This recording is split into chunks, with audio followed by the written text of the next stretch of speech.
This is not the most ideal setup. Flag's always getting snagged on something here. Now it'll be okay for a day or two, and then I'll come back and it'll be snagged again. Oh, I gotta take the ash bucket out too and dump it. But I'll get that in a little bit. It's been snowing this morning.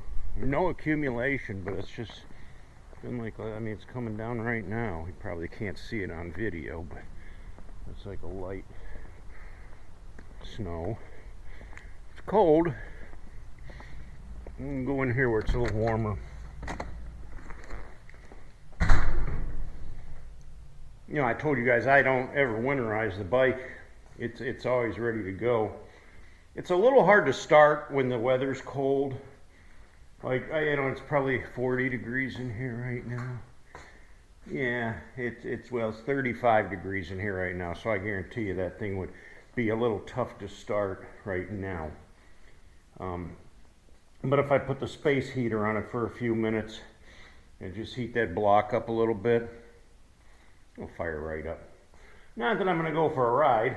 I wouldn't be too comfortable riding at 35 degrees. I'm not into that. I mean, some guys ride just for the heck of it, just to say they did it. Been there, done that. I don't need to prove anything to anybody anymore. I'm retired. I'm turning 67 years old this week. So, joy, joy. Another year older. More aches and pains than I've ever had before.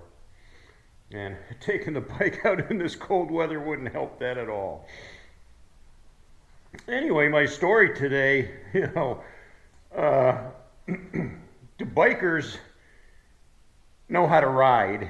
And I'm not talking about the iron horse, but the Wild Steed, the real horse. Do you know how to horseback ride?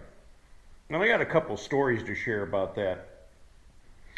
Now, in my youth, where we lived, very rural area, maybe about a mile up the road to the east of us was a farm.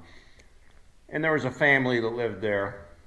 And I don't know, I shouldn't call them hillbillies, but kind of define the term. They were farmers, And they had a couple daughters. Now, the daughters, they weren't anything to really look at. In fact, they were more absolutely on the homely side. God didn't gift them with good looks. But they were the nicest people in the world. And we would go up there, ride our bicycles up there, and the girls they had a couple horses on the farm there. And the girls taught us how to ride the horses. They're pretty good about it too. Now, the older gal, she warned me. She said, now, when you get on the horse, here's how you steer him, and here's how you control him. And I listened because she told me this. She says, if you don't, he'll take you into the apple orchard, and you'll be scraped off on a tree branch. And you don't want that. Well, that kind of frightened me enough to pay attention to what she told me. So when I got on the horse, I actually could ride it and steer it where I wanted it to go. And kind of learned how to ride horseback from these girls. Like I said, they were the nicest girls, the nicest family around. But they just didn't have the looks. Doesn't really matter all the time, does it? After that, the next situation I remember, I was probably in my teens. And my dad had a farm down in New Philly. It was a Christmas tree farm. It was almost 300 acres. And he bought it with another fella. They went in together, and the idea was, they were going to harvest all of these Christmas trees, and we went down there and planted thousands and thousands of seedlings, all different types of firs and pines that would be used for Christmas trees eventually. But, you have to wait, I think, a minimum of 7 years before you can harvest a Christmas tree. Some up to 15 years, depending on the type of tree you're planting there. So it was a long-term commitment. And anyway, we had a farm down there. There was a farmhouse, and nobody lived in it. except for a couple of homeless hobos that we would permit to stay there from time to time. There was no running water, no electricity, anything like that. It was just a place for them to sleep, and there was a pit toilet there that they would use for a commode. I believe there was a hand pump where they could get water, but that was about it. It was rough living for them, but we didn't live down there. What we would do is take camper down there and spend the weekends down there working on the Christmas tree farm. Well, one of the locals down there had boarded a couple of horses there on the farm in the barn. And they said, you guys can ride them if you want. We don't care. I thought to myself, boy, that looks like something fun to do. I told my brothers, I said, let's go horseback riding. Well, they didn't have saddles or anything. They just had a couple bridles hanging up there in the barn. So I bridled up one of the ponies and climbed on the thing and started riding him down through the field. And he was doing real well. He was following my commands, left, right, go this way, go down this trail. We went all the way to the very end of the pasture. And at that point, it was about all that horse wanted. Because it turned around and it just bolted as fast as it could back towards the barn. Well, I was pulling on the reins, whoa, whoa, whoa, and it wouldn't stop. It was all I could do to hang on. I mean, I'm bareback. I didn't even have a saddle to hang on to. So I'm trying to wrap my legs around this horse, and it's going like lightning down through the field.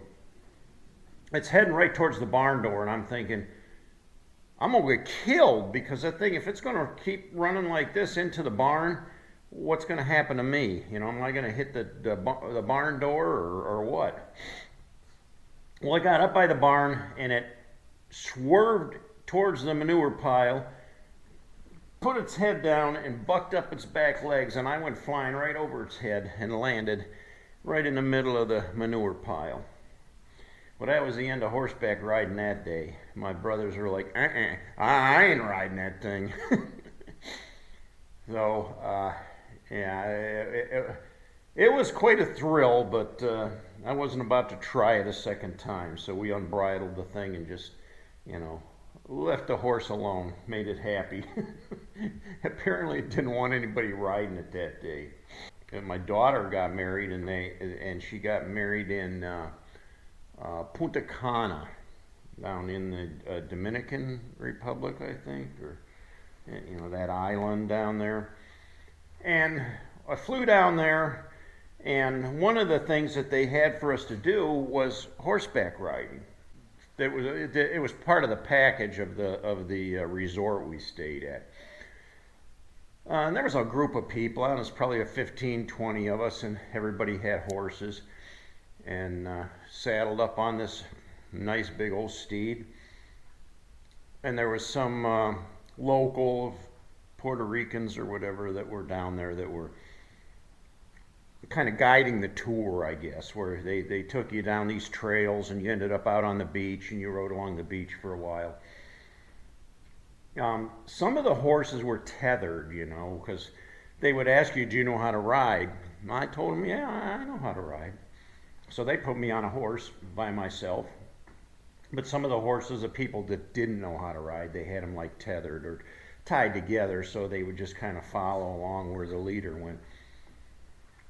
But I knew how to ride that horse, and I took off on that horse, and I was keeping right up with the guide, and sometimes I was going ahead of him down the trail, and he even commented and said, "Boy, you know how to ride, mister."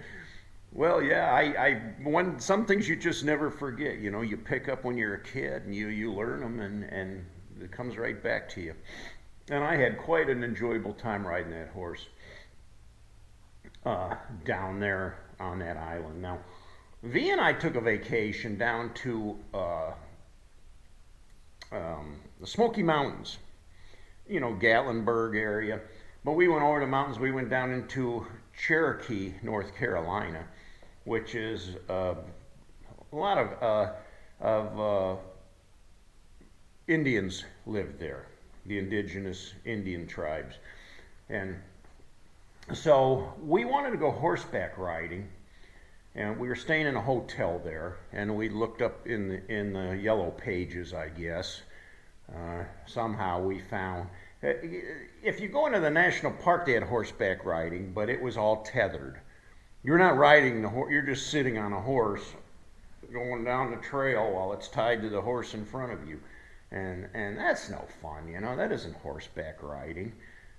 Riding on a horse, I guess you could call it. We wanted to actually go horseback riding. So somehow we got a tip that there was a local Indian that had a home a couple miles out of town that had some horses. And